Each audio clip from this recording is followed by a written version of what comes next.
O Luiz ele é sócio fundador na América Latina da Livework, que é uma consultoria global de inovação e design de serviços, além de ser cofundador da AZE, que é a primeira escola de inovação em serviços do Brasil. Ele é professor na SPM, na FAAP, Faculdade de Pós-Graduação, mestrado e doutorado também pelo mundo, é coautor do livro Design Thinking e já vai lançar um outro livro, Servir Bem para Servir Sempre. Obrigada, Luiz.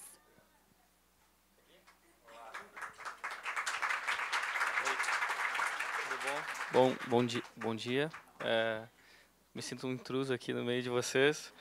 Espero que vocês não se incomodem e que eu traga algumas coisas interessantes aqui para vocês, que vocês gostem do que eu tenho para falar. Bacana a foto escolhida ali, porque eu não vi essa foto faz muito tempo. É uma foto do nosso projeto quando a gente fez a estruturação da área de inovação do Itaú, lá atrás, isso lá em 2011. E de lá para cá tanta coisa aconteceu, né? Eu acho que vou precisar, tem que gravar, né? Tanta coisa aconteceu de lá para cá e legal esse projeto aqui especialmente, né, que também é um pouco do desdobramento do que aconteceu lá atrás.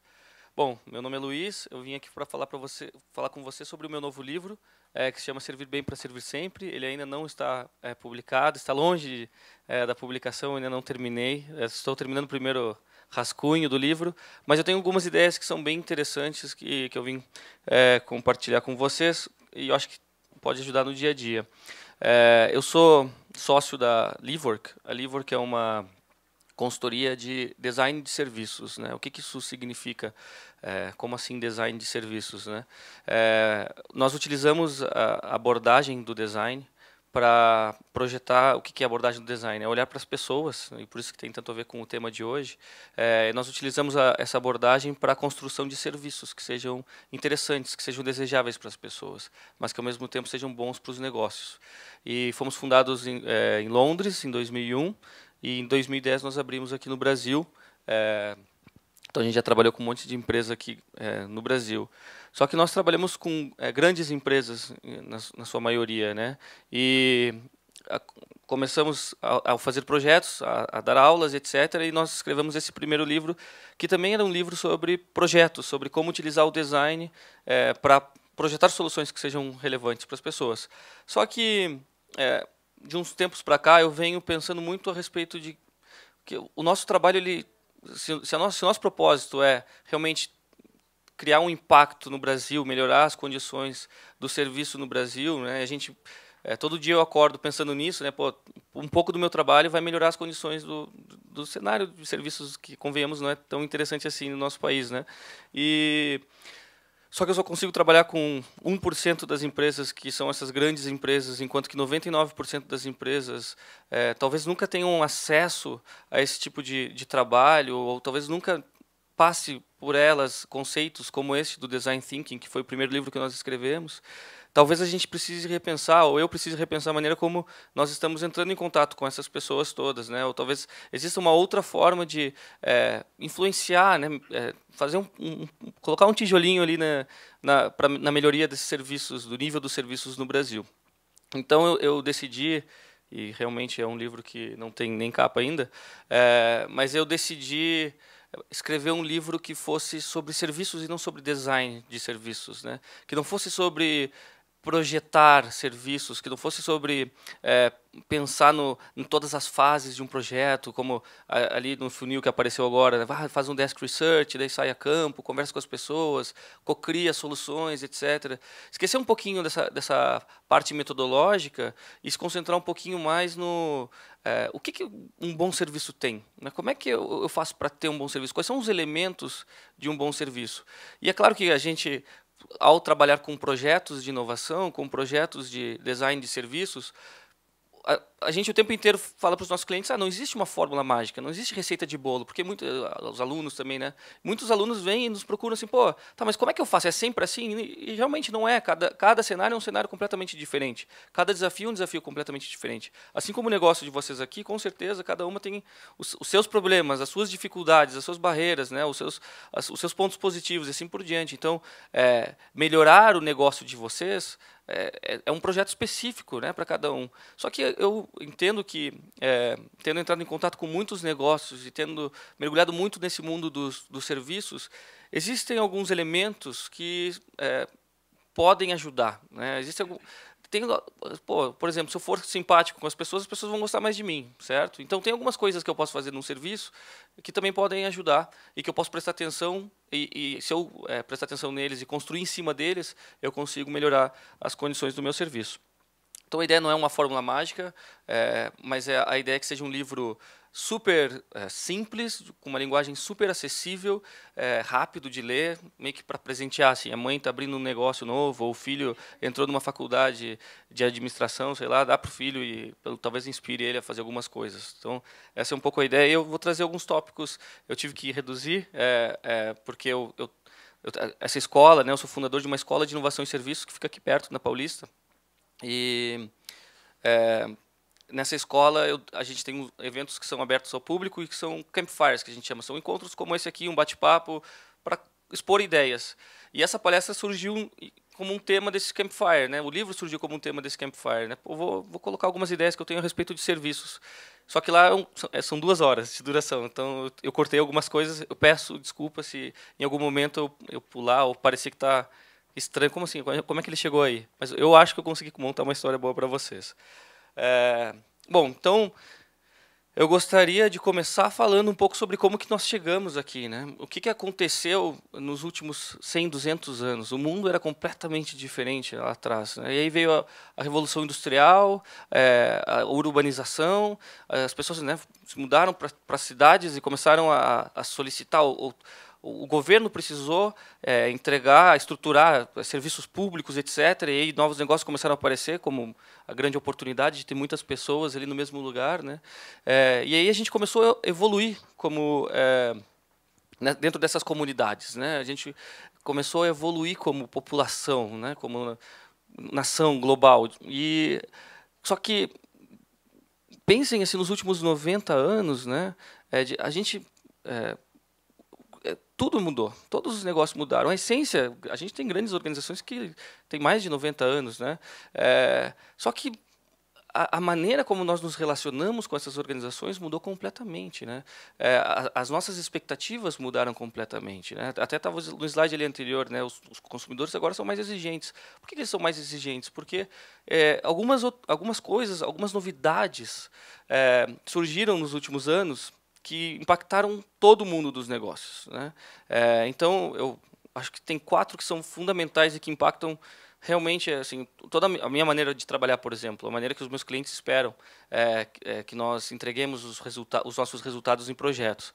A primeira delas, existe um elemento fundamental que 5 anos atrás se falava que mas aqui no Brasil isso não vai acontecer, etc., que é a informação em tempo real.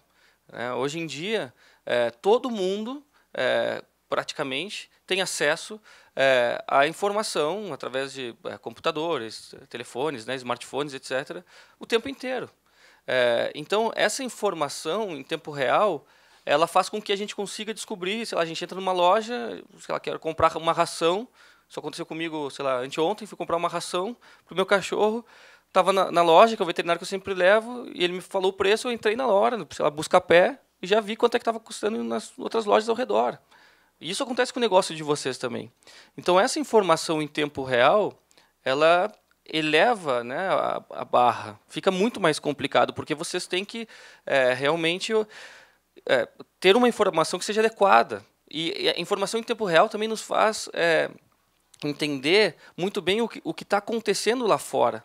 Fica um pouco mais difícil, né, que é o próximo passo, né, o próximo ponto, de enganar os clientes. Não que vocês queiram enganar os clientes, mas muitas empresas ou tentam de propósito enganar os seus clientes ou então se fazem de loucas, né, para passar bem. E até pouco tempo atrás isso era normal. Só que hoje em dia ficou um pouco mais difícil. Então, o exemplo clássico é se vocês vão reservar um hotel, vocês vão viajar, vocês estão planejando a viagem de vocês vão reservar um hotel, vocês não entram mais... Bom, antigamente não existia o site dos hotéis, mas vamos considerar até pouco tempo atrás, né? Vocês não entram mais no site do hotel para fazer a reserva. Vocês entram no Booking.com. Né? E aí no Booking.com, tudo bem, tem as fotos do hotel que foram tiradas pelo próprio hotel, mas também tem um monte de comentário de um monte de gente que vocês nunca viram na vida. Só que esses comentários, essas pessoas que vocês nunca conheceram, vão ajudar vocês a decidir em que hotel que vocês vão ficar. São as avaliações das pessoas, e não o que o hotel fala sobre si mesmo, que influencia nessa tomada de decisão. Então, essa transparência que é gerada através da informação em tempo real muda completamente o cenário. Completamente. Hoje em dia, se a gente se aprofundar, um dos assuntos mais delicados que a gente tem em termos de transparência é dinheiro, né? Ninguém fala sobre quanto ganha, né? Como é que está indo os negócios e tal. Tem site que as pessoas entram e colocam quanto que elas ganham, então anonimamente. Mas se eu entrar lá nesses sites, eu consigo saber mais ou menos quanto que ganha, sei lá, o dono ou sei lá, um gerente do Pão de Açúcar. Eu consigo ver isso lá. E aí algumas empresas estão se aproveitando disso, essa transparência ela já aconteceu. Nós compartilhamos a nossa vida. Alguns mais, outros menos, né? Mas a gente está ali no Facebook, no Instagram e etc., compartilhando, contando tudo o que está acontecendo. Né? Então isso é meio que... não é, ninguém está nos impondo isso, ninguém está nos obrigando a compartilhar todas as coisas. As pessoas simplesmente querem compartilhar, estão compartilhando. Então, algumas empresas estão usando isso a seu favor. Então, bom, a gente tem um empresário brasileiro, né, o Ricardo Semler, que lá atrás ele abriu todos os salários das empresas. E algumas empresas hoje estão fazendo isso. Talvez até porque elas estão sendo obrigadas a fazer isso, porque se elas não fizerem, as pessoas vão fazer mesmo assim. E vejam, isso é um tópico super delicado, né? E mesmo assim as pessoas estão compartilhando isso que é tão delicado. Na Noruega, o país inteiro, todo mundo sabe quanto todo mundo ganha, porque existe um site lá do governo que as pessoas entram e a ideia deles é que se eu souber quanto meu vizinho ganha e ele tiver aparecendo no site do governo que ele está ganhando muito pouco, mas ele tem, sei lá, uma Ferrari, eu vou denunciar ele para o governo porque ele deve estar fazendo, né, evadindo impostos e tal. Acho que é outra mentalidade, mas aí chega a transparência, né? A gente vive num mundo de compartilhar e a transparência ela está aí. Não dá mais muito para esconder as coisas, né? Antigamente nas lojas, acho que era da TIM, tinha a loja super bonita e daí tinha um salão atrás que era onde ficavam as pessoas que iam reclamar, né? E hoje a gente não precisa disso. Quer dizer, hoje tem Reclame Aqui, Twitter, Facebook, etc., que as pessoas falam sobre as coisas. Então, esse é um segundo ponto. E isso gera informação em tempo real e transparência, né, as pessoas compartilhando e tudo transparente, gera um terceiro ponto, que é essa nova economia da colaboração. Então, eu não preciso mais, sei lá, se eu for viajar para Nova York, ficar num hotel só. Eu posso ficar na casa de uma outra pessoa, através de sites, sei lá, Couchsurfing, Airbnb, etc. Então, eu fico, e a experiência é, às vezes, muito mais autêntica do que ficar num hotel, né? É claro que depende do perfil, do estilo da pessoa, mas é muito interessante isso. E as pessoas estão compartilhando carros, as pessoas estão compartilhando... Aqui, eu acho que no Brasil tem um site que tem açúcar, alguma coisa assim, que é também, né, para que as pessoas compartilhem objetos. Quantas pessoas aqui tem furadeira em casa? Talvez... quem tem furadeira em casa? Levanta a mão. Todo mundo tem furadeira. Agora, imagina quantas vezes vocês usaram furadeira, sei lá, no último ano. Quem usou a furadeira no último ano? Já foi menos da metade. Então, pô... Por que não compartilhar essas coisas? Né? Por que a gente não consegue compartilhar? Então, essa informação em tempo real, nós estarmos conectados e nós estarmos compartilhando, gera soluções como o Waze, né? Que as pessoas já estão achando que é o básico do básico. Para morar em São Paulo tem que ter um Waze instalado, né? Que senão não chega. E as pessoas vão, né? Elas seguem o Waze. As pessoas até não sabem mais o caminho do trabalho sem usar o Waze, algumas. Né? Então, mas é por isso, porque elas estão conectadas o tempo inteiro, compartilhando as informações e aí conectadas entre si, colaborando entre si. Isso é um novo mercado, o mercado da cocriação, o mercado da colaboração. E isso muda tudo, de novo. Esses últimos... Eu tenho certeza que daqui a 50, 60 anos a gente vai olhar para esse período que a gente está vivendo agora, esses últimos 10 anos e os próximos 5, 10 anos, como, sei lá, a grande revolução, a grande mudança.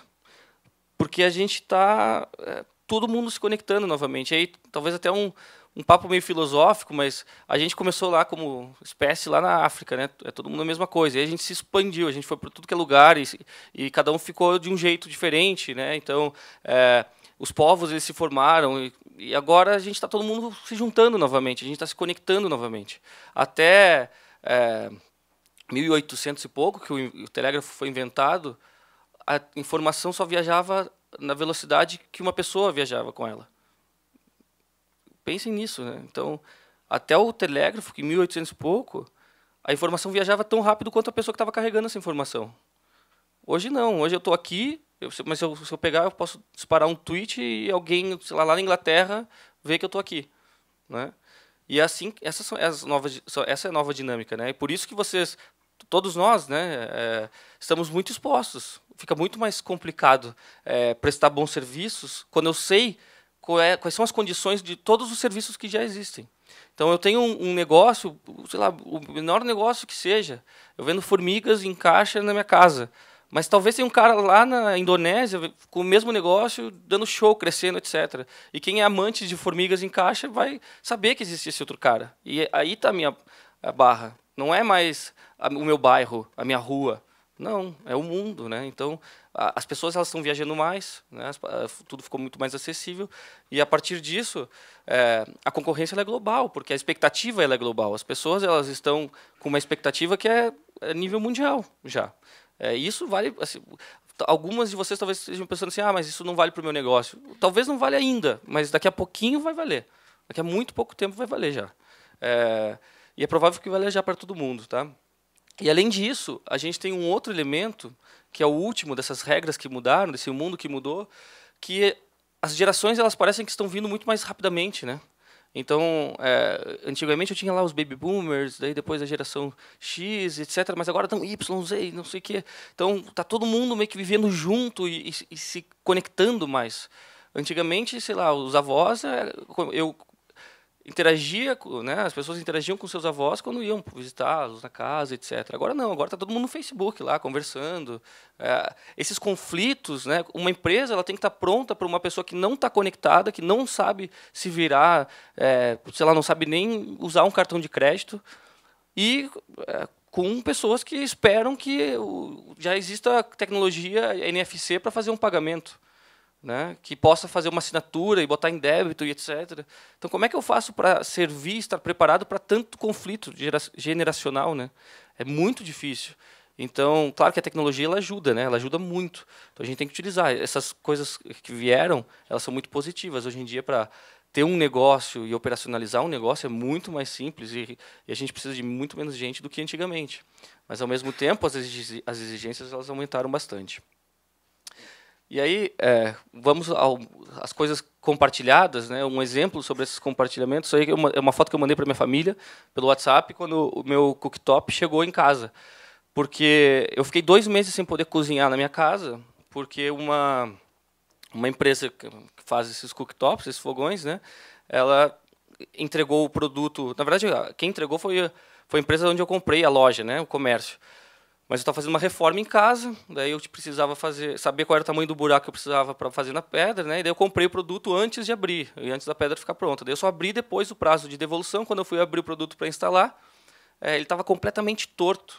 Mas assim, a base ficava uns 45 graus de diferença com relação à parte de cima. Então eu botava em cima da pedra e o fogão ficava torto assim, né? E então, eu entrei em contato com a empresa e não consegui trocar. Foram 2 semanas até alguém ir lá na minha casa, porque cada pessoa jogava a responsabilidade para outra, porque é assistência técnica. E aí foi uma pessoa lá em casa e falou, nossa, mas está realmente muito ruim, muito estragado esse produto, né? Eu falei, não, eu sei, por isso que eu estou chamando vocês, quero trocar. E ele falou assim, não, tudo bem, mas eu vou ter que agora vou tirar umas fotos, vou fazer esse relatório, eu vou mandar para a fábrica esse meu relatório, daí lá na fábrica vão passar para a engenharia para realmente comprovar que está estragado. Eu falei, pô, mas calma, mas olha como é que tá, né? Como comprovar que está estragado? Não, mas esse é o nosso processo, então a gente tem que fazer assim. E aí depois a engenharia vai retornar com um serviço de atendimento ao consumidor, e aí vão entrar com um pedido para que possa ser feita a troca, vão entregar para você. Quando entregarem para você, você nos liga para assistência técnica, e daí a gente vem e instala o produto para você. Fiquei 2 meses comendo ou comida de micro-ondas ou delivery e eu tendo que sair para jantar. Eu não podia cozinhar em casa, porque eu não ia comprar um outro produto. Eu falava para eles, cara, mas por que vocês não me mandam um outro produto? E aí, se eu tiver a culpa, se vocês detectarem assim, eu tenho a culpa que está assim, né? Não é o produto defeituoso. Aí vocês me cobram um outro, não tem problema, eu não posso ficar tanto tempo sem ter como cozinhar na minha casa, né? Eles falam, não, que a gente não pode fazer dessa forma, porque tem que ter cuidado com as fraudes e tal. Então, eles prejudicam um cliente que está bem intencionado para se precaver de algumas fraudes dos maus clientes, né? Então isso acontece muito, né? Os bons clientes eles são prejudicados por causa dos maus clientes, das pessoas que tentam tirar proveito do sistema. E pô, isso não é tão legal assim, né? É legal para o negócio, mas para quem fica 2 meses comendo comida de micro-ondas, não é tão legal assim, né? E todo mundo sabe que micro-ondas ainda não evoluiu ao ponto de ser bom para comida. Mas por que eu estou falando isso? Por que está escrito assim, tudo é serviço aqui? O que isso tem a ver? O que essa minha história tem a ver com serviço? Tem a ver porque não interessa o negócio que vocês estão, no setor que vocês estão, tudo é serviço. Um produto foi prejudicado, uma empresa, uma indústria, né, foi prejudicada, e eu falo mal dela em todas as minhas palestras agora, até hoje, porque eles prestaram um péssimo serviço. Mas eles não se consideram prestadores de serviço, eles se consideram uma indústria, né? Eles fazem produtos, eles vendem para os lojistas, para o comércio, e o comércio que se vire. Mas eu poderia ser um cliente para toda a vida. Minha próxima, se eles tivessem feito essa troca na hora, provavelmente eu ia ficar muito impressionado, porque eu sei que não é normal mesmo, e eu ia gastar muitas vezes com eles, né? Numa próxima reforma, talvez, comprar outros produtos com eles, etc. Então, não existe quem não esteja no setor de serviço. Todo mundo serve e depende dos serviços. A gente costuma dizer na Livework, né, que um produto ele só tem algum valor se ele serve para algo, né? Tanto que quando a gente vê alguma coisa nova que a gente nunca viu na vida, a gente fala, pô, que legal, para que serve esse negócio aí? Né? Qual que é o serviço disso aí? Então essa é a grande mensagem. Vocês têm que sempre considerar o que vocês fazem como um serviço e entender como é que a vida das pessoas ela acontece dentro desse serviço. Então, o Brasil, a gente tem um longo caminho pela frente, né? A gente tem coisas boas e tem coisas ruins. A gente tem uma dificuldade muito grande de fazer com que as outras pessoas que não são as donas tenham essa relação de propósito, né? Para nós, o brasileiro ele enxerga, e é claro que eu estou fazendo uma generalização, não é todo mundo, mas tem uma tendência a achar que trabalho é um fardo, né? Um negócio, pô, trabalhar, pô, segunda-feira tem que trabalhar amanhã. Então, quando eu sou um empregado e não o dono, é muito difícil de eu me automotivar.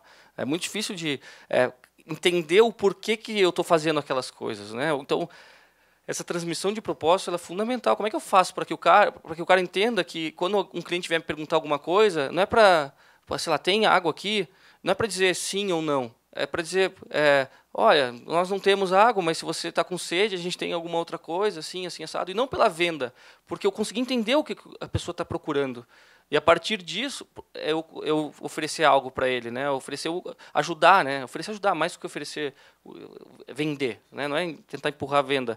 Mas é isso, é criar esses vínculos empáticos. Isso é muito difícil, uma pessoa que não está conectada com o que ela faz. Então, mas nós, por outro lado, temos várias outras características. Eu não vou citar todas aqui, porque senão vou ficar bastante tempo nesse slide, mas temos várias características que são muito bacanas, muito boas. Nós somos muito hospitaleiros, no geral. A gente gosta de receber as pessoas. Olha como a gente trata os turistas. Agora, a gente recentemente teve a Copa do Mundo. Né? O que eu vi de brasileiro, quando foi perguntado alguma coisa, começar a tentar falar o idioma da outra pessoa, começar a querer dar dica de onde a pessoa tinha que ir, etc. E até acompanhar as pessoas, às vezes, nos lugares, pô, incontáveis vezes. E isso não é normal, isso não é qualquer país que é assim. Tem lugares que as pessoas ficam simplesmente de cara fechada. Então a gente gosta de receber, a gente gosta, né, de chamar as pessoas para nossa casa, fazer churrasco e tal. O brasileiro é assim. Então por que a gente não usa esse lado, que no lado pessoal é muito forte, no lado profissional também? Quando a gente estabelece relações comerciais. Né, porque essas relações elas são comerciais, mas os clientes eles querem que cada vez mais seja menos comercial, né? E mais uma relação que seja estabelecida com o passar do tempo. Então a gente tem assim muitas coisas boas. A gente esquece de um monte de coisa ruim que está acontecendo para celebrar a vida, né? Então, o carnaval agora parou todo mundo, protesto parou todas as coisas ruins que estavam acontecendo por causa do carnaval. E a gente faz isso. Por que a gente não faz isso no trabalho? Quando a gente está com problema na vida, pessoal, por que quando a gente vai no trabalho a gente não desconecta? Não, a gente chega numa padaria, tá a pessoa lá entregando o ticket, o cara fechada, né? E essas coisas são normais. Então a gente tem que aprender um pouco com o nosso jeito de ser. E aí eu acho que eu fiquei pensando muito sobre essa fórmula de bolo, né? Fiquei pensando muito sobre, tá legal, mas eu tenho que colocar alguma fórmula nesse livro, tenho que, de alguma maneira, cristalizar esse conhecimento. O que faz com que um serviço seja um bom serviço, né? E eu comecei a fazer uma associação e comecei a pesquisar um pouco sobre atração entre pessoas, né? Porque no final das contas a pessoa jurídica não deixa de ser uma pessoa, né? E como que essa atração ela acontece? E aí existe uma série de teorias, mas eu cheguei a 3 elementos que são fundamentais, tá? O primeiro é a aparência, né? Eu acho que a aparência ela é responsável pela primeira atração, né? A primeira impressão. E eu não estou falando, o gosto é gosto, né? Não se discute. Cada um tem o seu gosto, cada um sabe o que acha bonito, o que acha feio. Mas eu tenho que ter uma aparência que esteja adequada ao que eu acredito que os meus clientes querem, né? Então, pô, isso tem a ver com a parte estética, tem a ver com os móveis, com a comunicação, com a maneira como as pessoas se apresentam, né, como estão vestidas, etc. Porque eu tenho certeza que todos nós aqui, muitas vezes a gente está passando por um restaurante, na frente a gente olha, né, nem vê a comida, nem sentiu o cheiro da comida, nada, só olha o restaurante assim, fala, não, isso aqui eu acho que não é tão legal assim. É só aparência. Não tem mais nada além da aparência que está determinando se eu vou entrar ou não no restaurante. E às vezes a aparência não é sobre bonito ou feio, é sobre... Não, eu acho que esse restaurante é muito caro para almoçar hoje aqui, né? E pronto. Então, a aparência está me dizendo alguma coisa. Esse é o primeiro ponto. Aí, o segundo ponto tem a ver com o conteúdo, né? Assim como uma pessoa, tá tudo bem. Talvez eu, achei uma pessoa bonita, vou conversar com ela. E ela fala um monte de besteira, assim, ou eu vejo que ela tem princípios que são muito diferentes dos meus, não vai rolar, não vai dar certo, né? Eu não vou me conectar com ela. Então, o conteúdo é isso, é o propósito. O que a organização ela significa, né? Quais são, sei lá, o posicionamento de preço? Qual que é o meu preço com relação à concorrência? Qual é a qualidade dos meus ingredientes que eu utilizo, sei lá, no meu bolo? Então, as pessoas que trabalham, como é que é o clima do lugar e assim por diante. Então, esse é o conteúdo, é o serviço meio que vivo, mas não vivo continuamente, como ele as propostas, o preço, etc. Só que isso não está completo. Então, eu posso encontrar uma pessoa que eu acho muito bonita, que combina comigo, acho que tem os mesmos valores, etc. Mas tem um outro elemento que é fundamental, que é a convivência, né? É o relacionamento contínuo, digamos assim. Porque pode parecer perfeita a pessoa, mas aí depois eu vou lá, vou morar junto, e aí eu não aguento essa pessoa, né? A gente não se dá bem. E isso a longo prazo para o negócio também não dá certo. Então esse terceiro elemento é o elemento do relacionamento, é a maneira como as coisas elas acontecem, como as interações acontecem, é o atendimento no caso de um negócio, né? A maneira como, sei lá, às vezes vocês mandam um e-mail para o cliente, para quem já é cliente de vocês, para oferecer alguma coisa. Às vezes eu vou pensar, mas esses caras aqui estão mandando muito e-mail, eu não aguento mais ficar recebendo e-mail desses caras aqui, o que foi? Qual é o problema, né? Eu nunca dei autorização para eles mandarem e-mail. Então, esse relacionamento, a maneira como ele acontece, é o terceiro, para mim, da tríade de um bom serviço, é o terceiro elemento. E ele é fundamental. Porque os dois primeiros eles são muito úteis para conquistar, né? Mas, para manter o relacionamento, eu preciso desse terceiro, que vai garantir essa continuidade, esse relacionamento. Eu acho que tem uma coisa muito importante aqui, que é repertório, né? Eu boto essa foto porque, né? Acho que todo mundo já viu o Conselheiro Amoroso, o filme, e ele está tentando passar essas coisas para ele. Ele olha para o cara e fala, como é que eu vou fazer para que tu possa conquistar essa pessoa que tu tanto quer? E eu acho que tem um elemento muito importante, até tem a ver com isso que eu estou falando, que é repertório. Eu não consigo construir coisas boas se eu não souber quais são as coisas boas que existem por aí. Quais são as coisas boas, né? Então, eu tenho duas coisas no repertório brasileiro que assim, é muito comum aqui no Brasil, e que é muito pouco comum fora do Brasil. O primeiro deles é as comandas de bar, né? Comanda de bar é uma invenção fantástica, porque eu posso levantar a qualquer hora, me despedir dos meus amigos, ir no caixa, pagar, e eu paguei a minha conta, está tudo dividido, está tudo certo. Não é normal em outros lugares. Em outros lugares, paga-se quando vai tirar direto, ou é uma conta única, daí, se o cara quer ir embora antes, tem que deixar algum dinheiro. É uma confusão, e aqui a gente resolveu isso. O brasileiro gosta muito de festa, então resolveu muito bem isso. E o segundo, outro modelo de serviço que é muito popular é de buffet por quilo, né? Não é normal em outros lugares do mundo esses buffets por quilo que a gente tem aqui. Só que aqui isso está muito no nosso repertório. Isso faz parte do conhecimento, né, que a gente tem sobre este negócio. E aí, quando as pessoas estão considerando fazer um restaurante, principalmente de almoço, elas já falam, pô, vamos fazer um restaurante de buffet por quilo. Porque está no repertório. Então, ter repertório é isso, é saber como que os serviços eles existem, quais são as maneiras que as pessoas fazem para entregar esses serviços, e aí, a partir de todo esse repertório, decidir qual que é o melhor para o meu negócio. Isso é fundamental. Essa é a Desk Research, né? Esse é o que a gente faz. A gente tem que entrar em contato com os serviços. A gente tem que mergulhar nesses serviços. Então, acho que esses são os principais elementos para que um serviço ele seja bom, que devem ser levados em consideração. Tá? Só que isso não é suficiente. Eu acho que tem um elemento que é muito importante, um conceito que é muito importante, que de tudo que eu disser aqui, que vocês saiam com ele, é que os serviços são jornadas. O que isso significa? É que eu tenho que olhar para a vida das pessoas. Eu tenho que entender como que as pessoas elas experimentam, né, elas vivenciam o que a gente entrega, né, o que a gente presta como negócio. E, a partir daí, construir as minhas estruturas.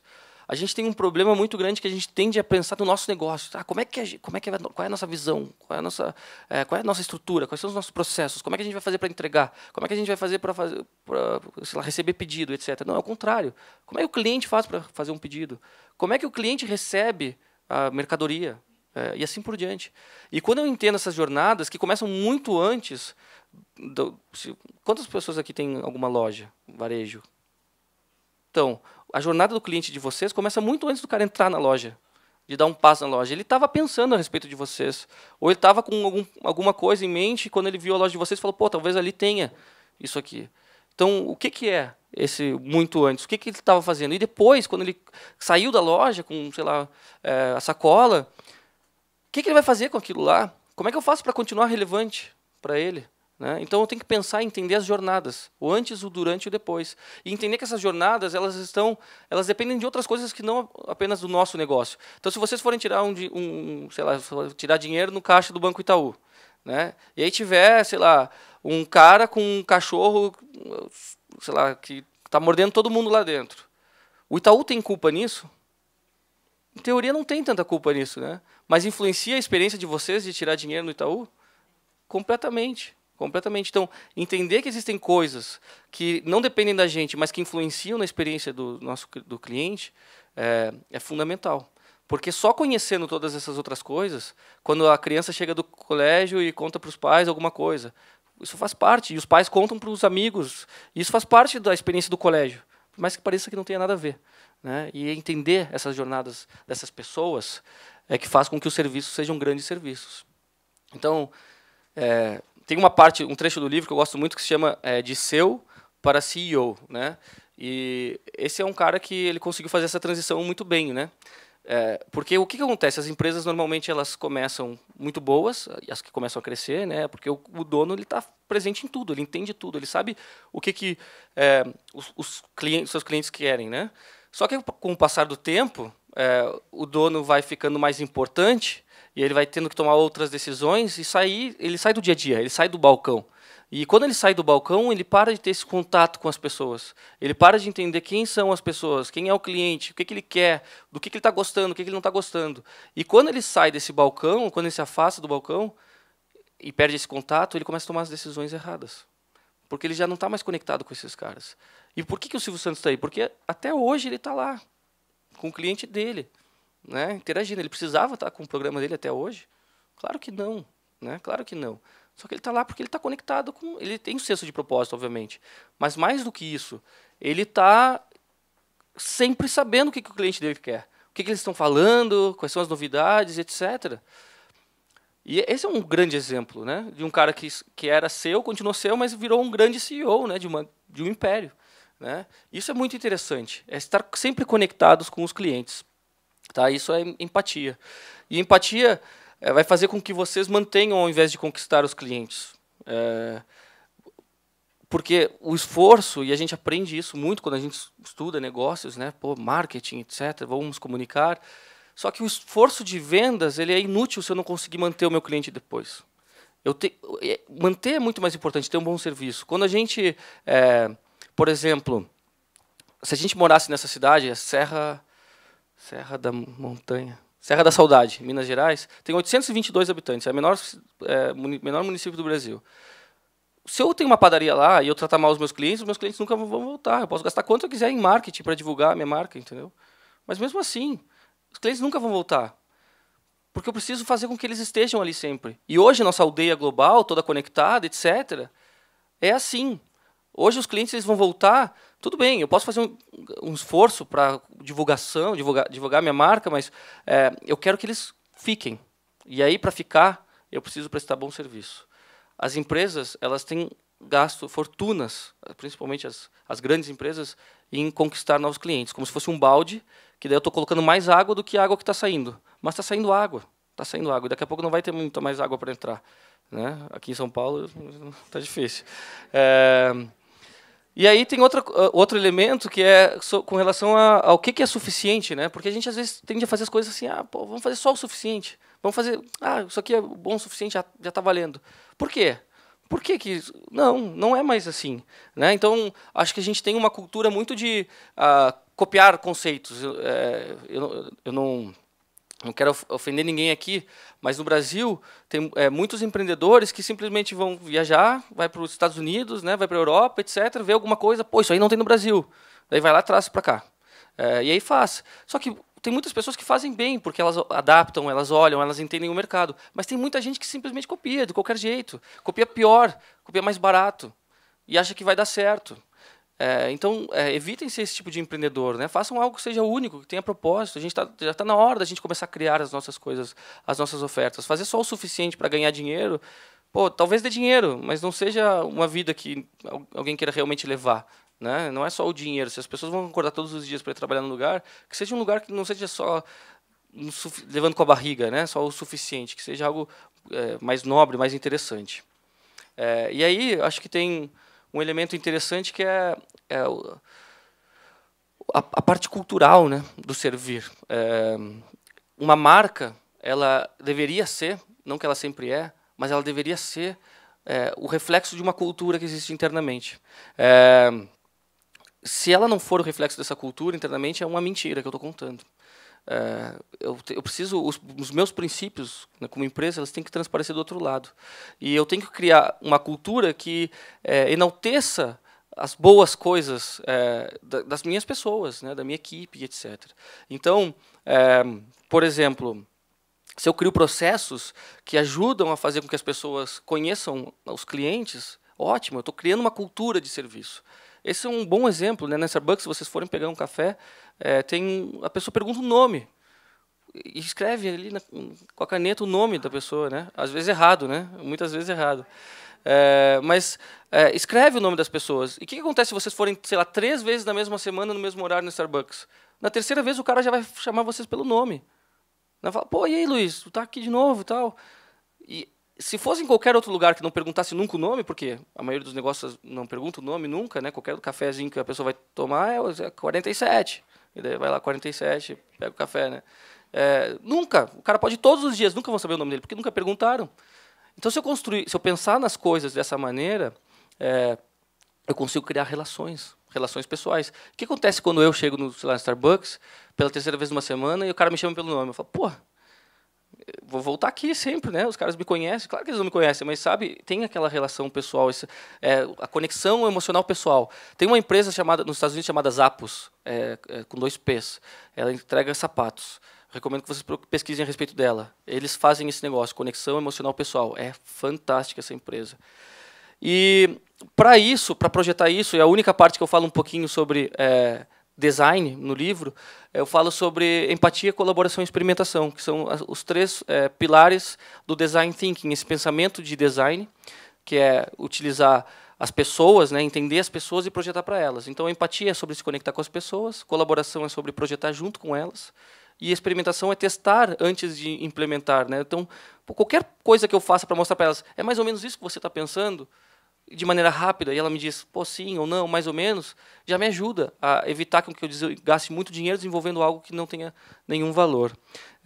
O Obama falou que nos Estados Unidos o principal déficit deles não é o déficit financeiro, é o déficit de empatia. Porque se as pessoas conseguissem entender umas às outras melhor, eles teriam muito menos problema. E eu acredito muito nisso aqui também, né? Em qualquer lugar do mundo, a gente tem um déficit muito grande de empatia. Estou correndo porque está acabando meu tempo. Mas eu acho que tem um elemento que é um elemento de entrega de serviços que ele é fundamental. Então, eu não posso ficar nos sonhos, eu não posso ficar no mundo dos projetos de, pô, agora a gente vai fazer isso, agora a gente tem esse plano. Não, a gente tem que entregar, né? A gente tem que fazer com que as coisas elas aconteçam. E aí testar e ver se está dando certo e mudar. Mas, sabe, entregar as ofertas para encantar constantemente. A gente fez um projeto para a Petrobras e o projeto da Petrobras era sobre mudar o padrão de atendimento dos frentistas. E aí a gente foi pesquisar, porque, claro, pô, bacana, né? Vamos ver como é que as pessoas são atendidas quando vão abastecer, e aí o que os frentistas dizem e tal. E aqui no Brasil é lei, tem que ter frentista. Por isso que nos Estados Unidos não tem, aqui tem até hoje, porque é uma lei, tem que ter. E nós fomos ver as condições de vários postos de gasolina, alguns ótimos, né, mas alguns outros horríveis. Os frentistas não tinham condições de entregar o serviço, porque, cara, eles tinham que... O vestiário deles era junto com o banheiro, que era junto com o refeitório, tudo numa sala de 2x2. Como é que o cara vai, nessas condições, sorrir para o cliente, né, e entregar uma boa experiência para o cliente, sendo que é um trabalho que praticamente é escravo às vezes. Os donos dos postos querem pagar muito pouco e que o cara fique para sempre ali.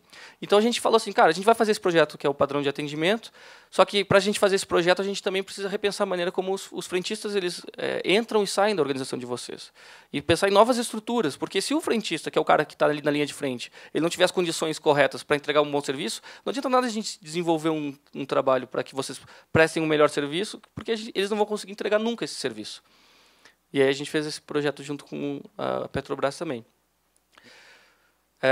E para finalizar, eu acho que vocês têm que considerar o seguinte: o negócio ele nunca está bom, o negócio ele nunca está perfeito e ele nunca vai estar perfeito.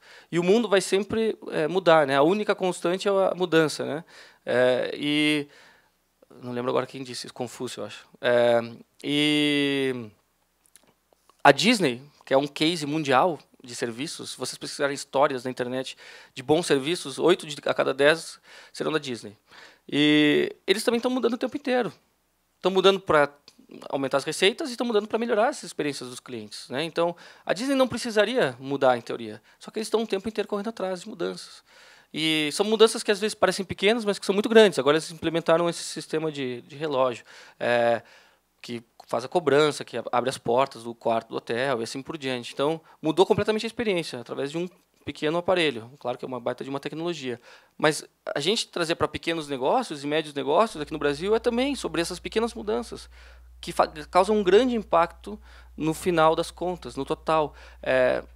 A gente costuma fazer muitos projetos de inovação para essas empresas, né? E as empresas vêm para nós e falam assim, pô, no meio do processo, falam assim, mas eu não estou vendo nada de tão inovador aqui, né? Pô, não estou vendo nenhuma ruptura.